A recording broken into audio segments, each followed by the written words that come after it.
আপনি কি জানেন আমাদের প্রিয় নবী হযরত মুহাম্মদ সাল্লাল্লাহু আলাইহি ওয়াসাল্লামের জন্মের সময় কি অলৌকিক ঘটনা ঘটিত হয়েছিল? রাসূল সাল্লাল্লাহু আলাইহি ওয়াসাল্লামের জন্মের অল্প কিছুদিন আগেই ইয়েমেনের রাজা আব্রাহা তার বিশাল বাহিনী নিয়ে মক্কা কাবা ধ্বংস করতে আসে, কিন্তু আল্লাহর আদেশে ছোট ছোট আবাবিল পাখি তাদের উপর পাথর নিক্ষেপ করে সম্পূর্ণভাবে ধ্বংস করে দেয়। হযরত আব্দুল্লাহ রাদিয়াল্লাহু তাআলা আনহু বর্ণনা করেন, রাসূল সাল্লাল্লাহু আলাইহি ওয়াসাল্লামের জন্মগ্রহণের মুহূর্তে আমি আমিনা রাদিয়াল্লাহু আনহার কাছে ছিলাম। হঠাৎ দেখি আমিনার ঘরটি এমন এক নূরের আলোয় আলোকিত হয়ে গেল যে আকাশের তারাগুলো পর্যন্ত নিচের দিকে ঝুঁকে পড়েছিল।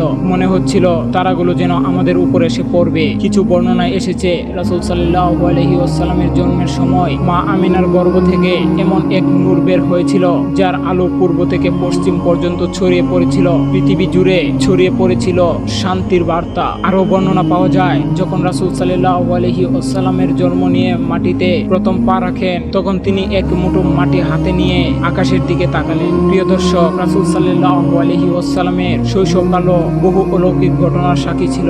সেই ঘটনাগুলো নিয়ে ইনশাআল্লাহ আমরা অন্য এক ভিডিওতে আলোচনা করব, তাই চ্যানেলটি সাবস্ক্রাইব করে রাখুন, সাথেই থাকুন।